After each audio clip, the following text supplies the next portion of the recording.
Hello, welcome to Dungeon Rose Podcast. I'm Rose Justin. Today we're reviewing Squadron Supreme by Mark Gruenwald, and I think it's Paul Ryan, Bob Hall did the art, with John Buscema and Paul Neary.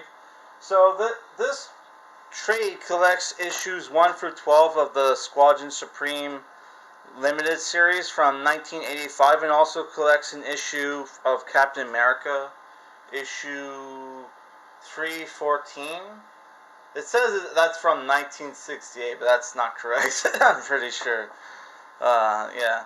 So, this book. Well, first off, I picked this up because one, I've heard good things about this team from comic book geezers, and then there was the fact that this team was used in a recent comic book series, Heroes Reborn, which was like a remake of old series from the 90s, right? So, I thought I would check it out and check out Heroes Reborn.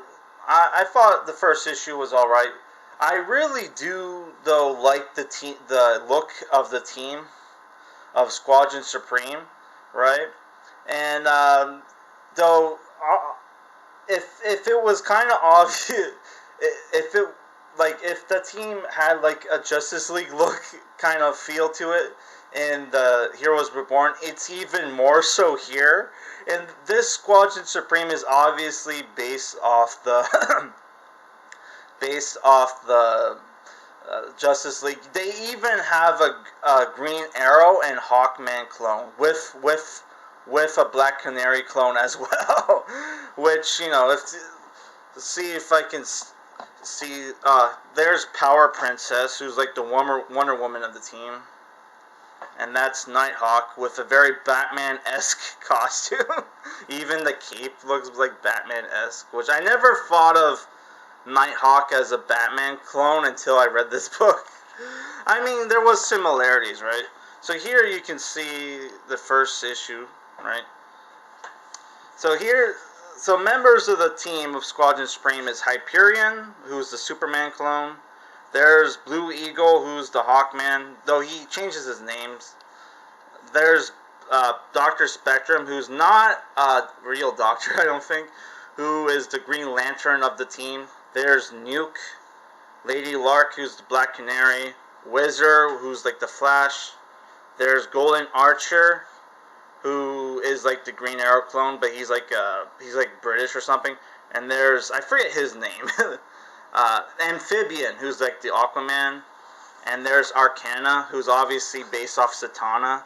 And then there's Tom Thumb, who is a dwarf who's like the super genius of the group, who creates all the weapons, right? So what this book is about, here's some interior art.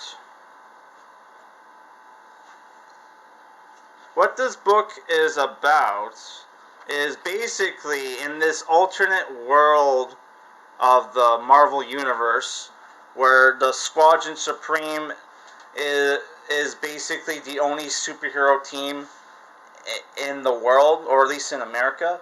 They were basically, what happened in this book, in the aftermath of this book takes place in the aftermath of events where, like, the Squadron Supreme, I don't even know if this was made into comic books, but the Squadron Supreme was brainwashed by some alien called the Overmind, who used the Squadron Supreme to take over America and the world, except for Hyperion and Nighthawk, who was the president of the time, who retired as a superhero, who became president, was the first to be brainwashed, and so was the rest of the original team. But eventually, Hyperion, who was never brainwashed, was able to defeat Overmind and save his friends. But after that, the world was basically devastated, like economically and like socially. Crime was all-time high. There was starvation, right? So because of that, and like obviously there was not a lot of trust for not a lot of people trusted the Squadron Supreme because they were part of it, and they weren't able to convince. Nobody would have believed them if they told them, hey, we were under the influence of aliens, right? Of this alien. So like what happens there? Like they decide to fix the world and enact this utopian plan to take over America, which they were able to do that, and to basically not only get rid of crime, but also get rid of war and even cure death and disease, right? And this was all the idea of this dummy, Power Princess, who's from a country kind of similar to the Inhumans, where they lived in a very advanced utopian society. She and Hyperion decide to do this and enact this plan, and obviously Kyle Richmond, Nighthawk, was like, are you people insane? Are you people insane? Everybody hates us, and obviously this plan doesn't work. So he quits the team, and he was going to kill what's his name, Hyperion. He even crafts like a bullet made from the stuff that is his weakness, but he decides not to. He chickens out. Here you can see he has a gun to Hyperion's back, but yeah, he chickens out. Yeah. So after that, the Squadron Supreme enact their plan. While this is going on, criminals like Master Menace, who's like the Doctor Doom of this world. Let's see if I can. There's Master Menace there with Hyperion, right? And Nighthawk come up with a plan to try to take down the Squadron Supreme. While this is going on, the Squadron Supreme are enacting their plans. First, they take away people's guns. They take away people's guns, and then they also create this device called the B-Mod device, which is a brain modifier device, which basically brainwashes people. And they convince them to, they use it to rehabilitate criminals, and they even use this on some of their enemies, right? Other villains, right? And though that goes to that backfires almost right away, because they put in a command that says, okay, you can't betray a member of the Squadron Supreme. So when they start to get infiltrated by superhumans in league with the Squadron Supreme, when the first people to notice are members of the brainwashed squadron, and they can't, because they're told they're not allowed to betray members, right? They can't warn the other people, hey, the other members, hey, this guy's a infiltrator or whatever, right? So the biggest threat to the Squadron Supreme is not even their enemies, but each other, because there's a lot of the stories in here are the Squadron getting into fights over uses of these machines. There's even one of the characters, Nuke, who's by the way, people die in this book. Nuke, who's the youngest member of the team, finds out he gave his parents cancer with his radioactive powers, tries to get the genius of the team, or that's Tom Thumb there. There's Nuke. Which I thought Nuke was a girl in the beginning, because he had in the first issue when I first saw him, because he had a ponytail, and he had his midriff was showing. He tied his uniform like he tied his uniform on a knot around his stomach, so like he had like his midriff was showing for some reason. I'm trying to find it. So I'm like, what the fuck is this the guy doing, man? Oh my god. But yeah, like, and what ends up happening is that the he goes to Tom Thumb to help his parents cure cancer, right? And his parents die, and he tries to kill Tom Thumb, and one of the other members accidentally kills him while trying to restrain him. And there's lots of stories like that. There's even a story where the Green Arrow of the team, Golden Archer, who goes by Black Archer later on, goes to his girlfriend, which is Lady Lark, who's the Black Canary of the team, who starts to fall for the Hawkman of the team, Blue Arrow, right? Who even uses medieval weapons. Starts to fall for him, and Golden Archer, proposes to her, only to be turned down because she has feelings for Blue Eagle, and he ends up using the B-Mod device on her. And like after that, people discover it, and like because it works too well when he uses it on her, because like she just wants to be with him every 5 minutes. So like yeah, he gets kicked off the team and ends up joining Nighthawk's team, right? So yeah, and there's lots of stories like that. There's a cool story where our Nighthawk goes to the 616 universe where he meets Captain America. Where he meets Captain America and tries to convince the Avengers to come to his world to stop the Squadron Supreme, which they end up turning him down, right? Which he was able to do that because they have a Sorcerer Supreme on their world called Imam, who's like this old guy, and like he gives like Nighthawk the power prism, which allows him to find other super beings, right? So he can take down the Squadron Supreme on his world. So yeah, the book ends with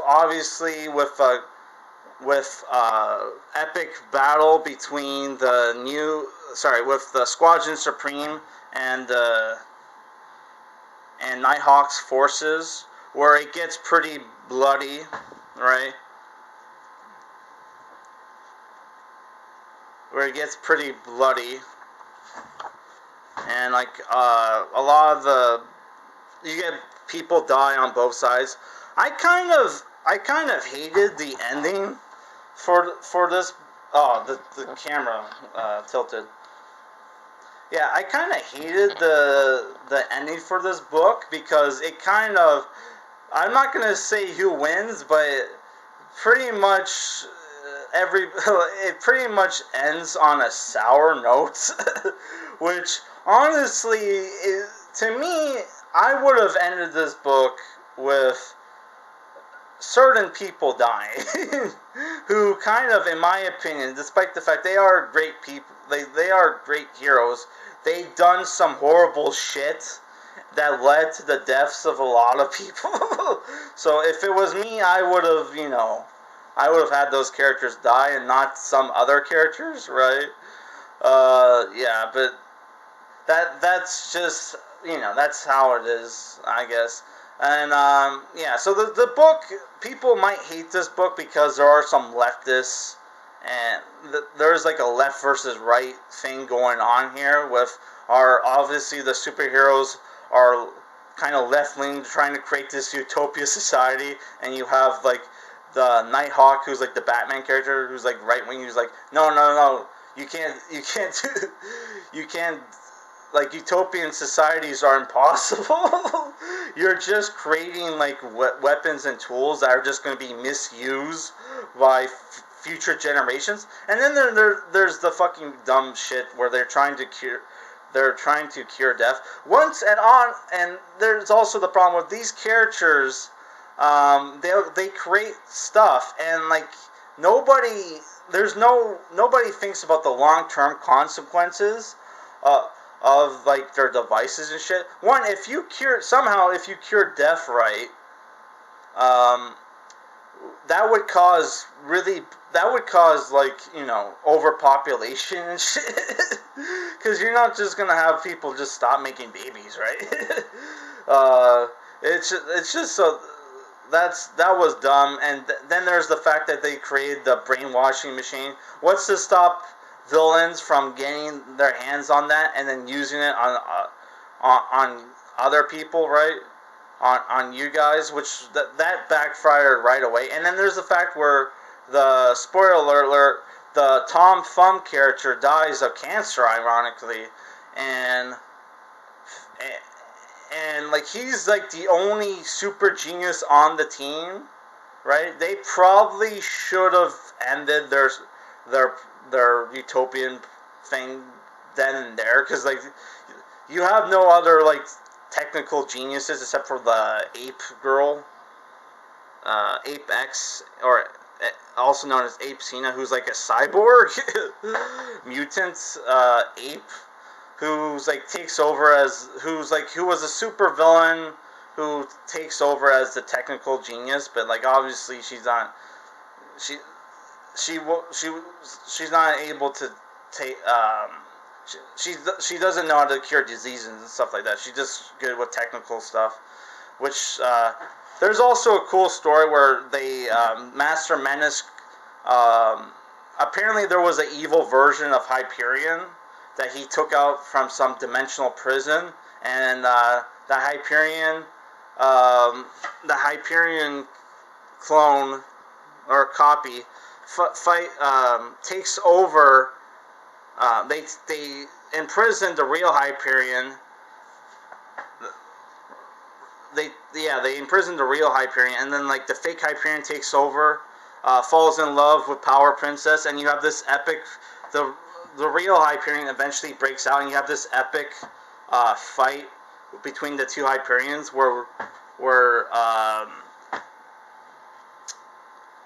one of them goes blind.